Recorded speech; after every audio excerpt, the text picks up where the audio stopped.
Good morning. It is Wednesday, 7 o'clock in the morning. It's early. We are going to get back in our notes. Those of you that tested yesterday, I'm sorry, Chloe did email me and ask me about lecture. We did not do lecture. So please make sure you know you're not behind on anything. And test corrections are available, so make sure you come by and do your test corrections as well. All right, so we are in the middle of the first set of notes, the West. There is an exit ticket today. I kind of like those exit ticket. Makes you do stuff with information from the lecture, so that's important. And I am not going to be scrolling down. I'm going to look at my clock today so I know where I'm at. So if you see me keep looking that way, I'm looking at the clock. All right, so I think we were on page 3, and we had kind of looked at different ways that the government had tried to subdue or put in one place the Plains Indians. And again, when we talk about the Plains Indians, we're talking about the whole big group that are roaming from really around about Illinois, Iowa, North Dakota, South Dakota, and the Rocky Mountains. So that area in the interior. The important part on page 3, I think where we kind of ended, was policy intensified in 1860s, again, which is right after the Civil War. People are beginning to move westward. We have had our second industrial revolution. We've got all these new innovative things that allow people to move into the interior, different plows, refrigerated train cars, the telegraph, the need to get away from the chaos left over from the Civil War, or just to move away from all of those issues, especially for freed blacks as well. So we create a department in the United States, and we ended that I think on Monday with me talking about the historic event that perhaps a Native American female will be in charge of the Department of Interior, which is in charge of the Bureau of Indian Affairs, which she's a Native American, which again is fairly historic. So the Bureau of Indian Affairs is created to take care of, and I'm putting this in air quotes, the Indian problem. What do we do as a government and a nation with these groups of people? The other part that's really important, and it's part of, if we were taking a sociology class, like culture, right? The Western culture in the United States at this time we have had our second industrial revolution. We have elevators now. We have telephones. We have refrigerated railcars, all those things. And then we have this group of people that are really living, other than rifles, the same way that they had lived for hundreds and hundreds of years. How does that work? And that's the complicated issue. It's very complicated, right?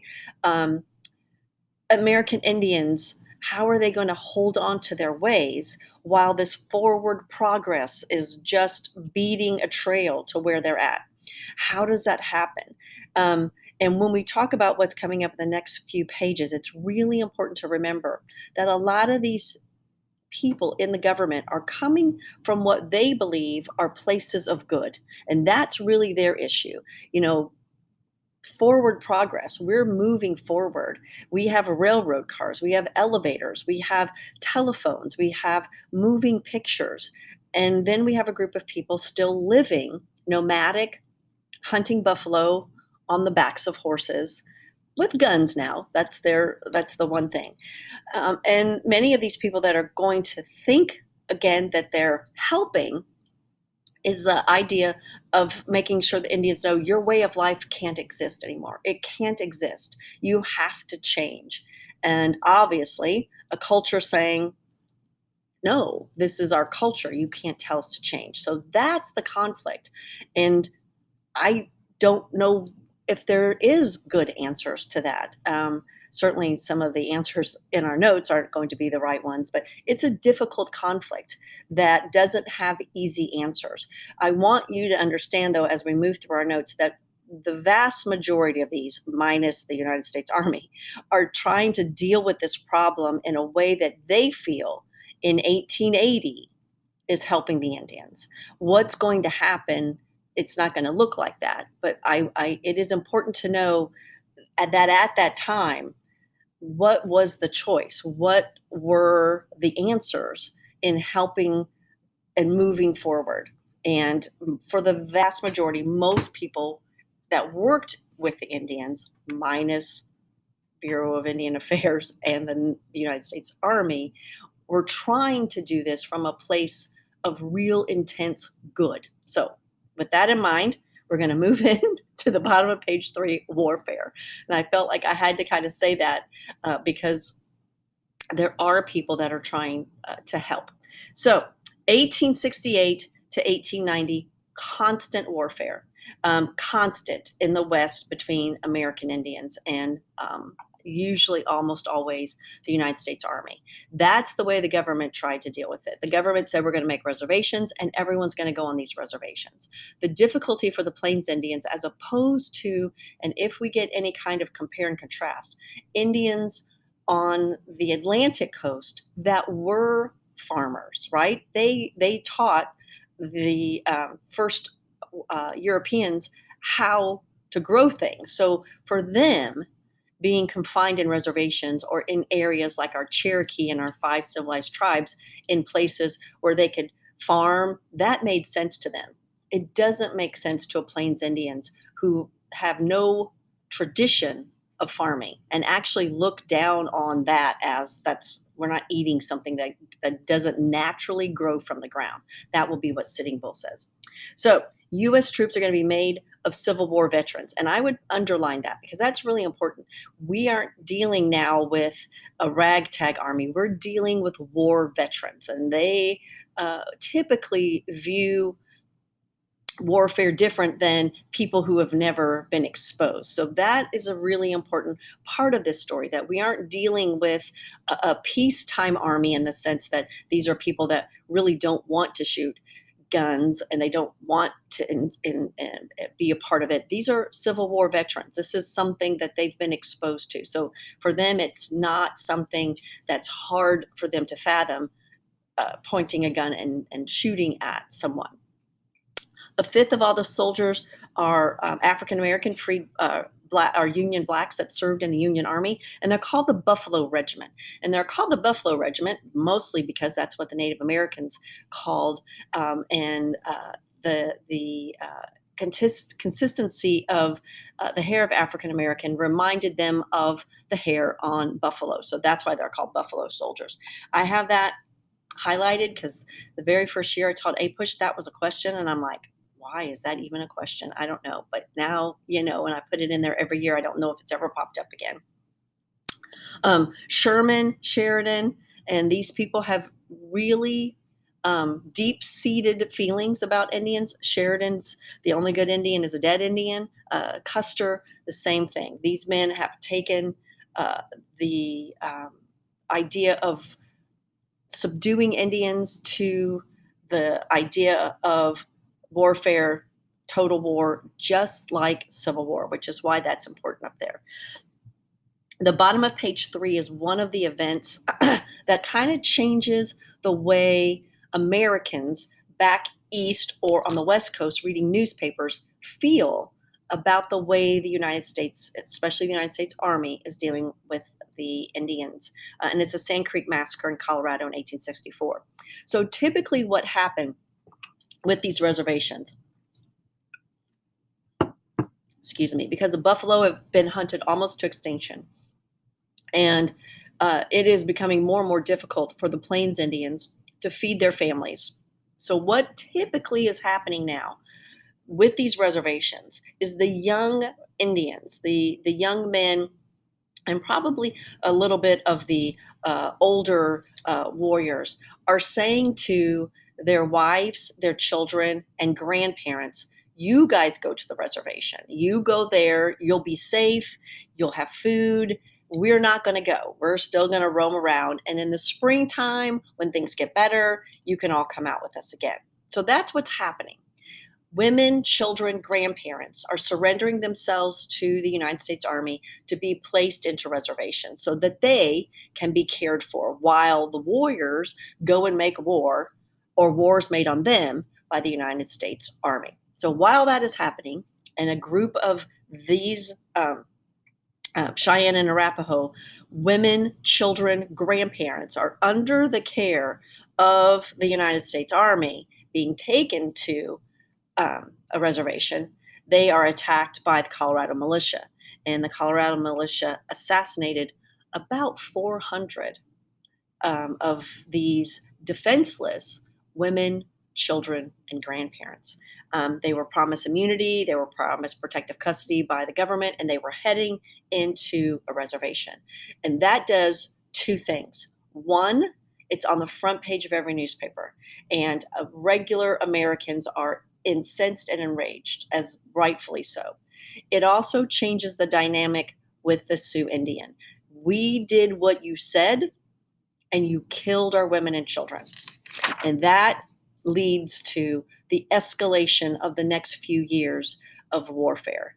That event is really important to remember because it drastically changes the way the Indians deal with the government. They no longer trust the way the American people are saying, you guys got to fix this. This is not the way this needs to be handled.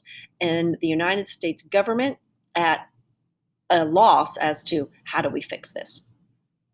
At the top of page 4, probably one of the most iconic events in this time period is General George Custer's, and actually I always call him General. He's not a general. He loses his general title after the Civil War. I think he's back to a lieutenant, or he's back to a colonel. Battle of Little Bighorn. And this battle for Indians is the epitome of white superiority, thinking that you're white and you're going to win no matter what. Because as we know, and if you don't know, Colonel Custer is going to go flat down, his whole company annihilated, because he did not believe what his advance scouts were telling him. His advanced scouts were telling him, look, this is not a normal event that we're dealing with. This is a coming of all these Plains Indians are mad. They are now all working together. Again, it's taken them this long for all the Indians to put aside their differences and come together, and the Sioux will do that. So if you look at the top of page 4, his forces, and he probably has maybe about 400 men in his company. He's going to fight 2,500 well-armed warriors. 2,500. His scouts are telling him, don't do this. Don't attack. Custer, who has a big, giant, inflated ego, and it doesn't do well that he lost his stars as a general, he sees this as his way to climb back up, and he gets his men annihilated. Now, here is the important part of this, is that the story that goes back on the newspapers back home are what happens to the bodies after. These Indians are used to desecrating bodies, right? That's what they do, scalp. Well, they're really mad at these white people. So they do many more things. They remove the genitalia of these men, shove them in their mouths. It enrages. So we escalate from this battle an even more intense focus on retribution or revenge against the Plains Indians. At this point, Sitting Bull's going to go to Canada. Canada is welcoming, hey, come on in, you can live here. The problem with Canada is it's a much different climate and topography for them to live there. The Plains Indians can't live on the plains in Canada. It is really, really cold. It's still cold, like North Dakota cold, but it's even colder in Canada. Nez Perce are going to go.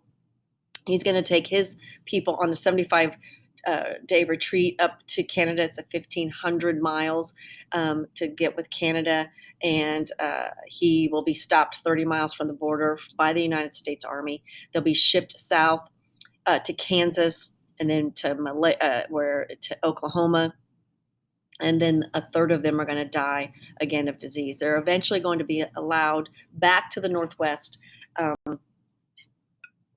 but not to their native lands. The Apache the Apaches are more down in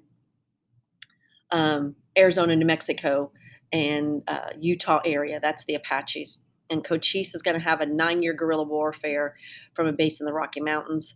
The Apache is going to be led by Geronimo. They are going to be pursued into Mexico, finally induced to surrender. Eventually, a lot of these Apache are going to move into Colorado and begin to raise cattle, which they are very good at as well. Our last big, giant clash with Indians, and this is the one that you need to remember. And you also need to remember, because Wounded Knee is going to pop back up in the 1970s when we have our big cultural revival with all of our different ethnic groups demanding some kind of equity. And American Indians will be one of those groups, and they'll use Wounded Knee. So Wounded Knee, again, number 7, it says the last major clash between U.S. troops and American Indians. This is where Sitting Bull is going to die, and this will be it. This is the last bit of what's left of a fight of any Indians. Wounded Knee is a creek, and it is on the grounds of where Sitting Bull lives. Sitting Bull is a unique character because he does live in both worlds. At this time period, Wild West shows out on the East Coast are big ticket sellers. This is Annie Oakley, Sharpshooters, Wild Bill Hickok. It's just this big show. It's kind of maybe a little bit like a rodeo and a Broadway show wrapped up in one. And these people make scads of money. And Wild Bill Hickok has as a part of his entertainment Sitting Bull. And Sitting Bull travels all up and down the East Coast. Sitting Bull goes to London because they put their show on in London. So he's been exposed to all of these things. He's been paid, and then he comes back to the reservation. And he is the big chief. He is the head of the Sioux Nation. And whatever Sitting Bull says, they will do. So Sitting Bull sits in this two world. He is not going to be part of the reservation. He doesn't send his children to the schools. He doesn't send his children to the churches. He doesn't start a farm. He doesn't do any of these things. And so what the reservation bureau thinks is if they get rid of Sitting Bull, then everyone else will fall into line. Everyone else will fall into line, and we won't have the trouble any longer. So the second part of this issue, aside from Sitting Bull, is at the bottom of page 4.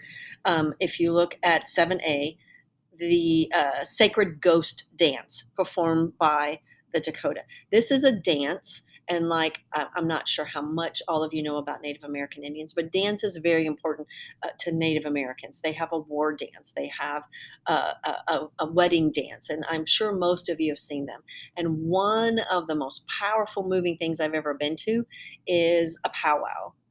When I was in Washington, the Yakima Indian had this gigantic powwow. And you cannot watch that without this intense feeling of connection to the earth and all. It's a very moving experience. What this ghost dance and why it was a threat was that the believer, and they call it a cult, but it's not really a cult. This dance, if they danced this dance, if they believed in this dance, that the buffalo would return, right? Because the buffalo is really the beginning of the end. That God, and this dance, that God's wrath would wipe out the white man from the face of the earth. And so this dance, and it was really a dance, was a threat to all of what the government had been working for. And so they're very fearful of this dance, and they tell them, you can't do this dance any longer. Well, of course they're going to do this dance. And what ends up happening in an attempt to arrest Sitting Bull, because that will be one thing, if we can get rid of Sitting Bull. So they came to arrest Sitting Bull. And in that arrest, we have an armed United States Army, and we have an armed group of Indian warriors protecting their most sacred person, Sitting Bull, just gunned point to gunpoint. And both sides accuse the other of firing first. The Indians say the Army fired first. The Army said the Indians fired first. Regardless of who fired first, it was a slaughter by the United States Army. They killed over 300 women, men, children, massacred. Now, at the same time, because guns are pointing the other way, 60 soldiers are killed as well. This Wounded Knee Massacre really is the end of all of this, and it brings about just a horrible end to an issue that really was complicated. And I hope I impress upon you how complicated this issue was for the Indians and the government. How does this work? So, Wounded Knee becomes a very spiritual place. And I mentioned this, I think, the other day. This group of Indians will be the group of Indians that will sue in the court system for the United States to follow the treaty they originally signed, that the Black Hills would be sacred and belong to the Sioux. And in the resurgence in the 70s and 80s of American Indian rights and all that, the Supreme Court said, yeah, United States government, you have to honor this treaty. But yeah, we can't give you that land. I mean, it's not 1860 anymore. But here's what we'll do. We'll compensate you monetarily. And it was millions of dollars. And the Sioux Nation said, no, we don't want money. We want our land. And to this date, actually, I think the last time I checked, it was 2010, which seems like yesterday to me. But by 2010, they had still not claimed the money. And the money is sitting there. It's sitting there. This is your money. Government, the United States government can't touch it. It is gaining interest all the time because it's sitting in a bank. And the Sioux Nation says that's not what we want. We don't want our money. We want our sacred land. So I don't know how that will ever end. So at the top of page 5, the result of the Indian Wars. By 1890, all North American tribes are in reservations, all of them. There are no longer Indians roaming our plains, roaming anywhere in the Rockies, anywhere. They are all in reservations. The U.S. government felt it was cheaper to feed the Indians than fight them. So what happens to the Indian is now they become dependent on the government for food, for shelter, for housing, for clothing. They are completely dependent. Killing of the buffalo resulted in the American Indians being subdued. Extermination of buffalo eliminated their food supply, their skins. Of the buffalo, 50 million were alive, 15 million in 1680, less than 1,000 by 1885. That's how much buffalo hunting reduced that. Railroads transported troops, farmers, cattlemen, shepherds, and again, always white diseases will ravage the Native American Indians, as well as alcohol. Alcohol is going to be a horrific scourge on the American Indians. Now in the 21st century, we kind of have a little better scientific understanding of why certain groups of people, or even just why certain people can become alcoholics, right? Why one person can drink and say, oh, I don't ever want another drink, and another person can drink, and that one drink can cause them to be an alcoholic. We know that it's some genetic issues. And for Native Americans, it is an issue.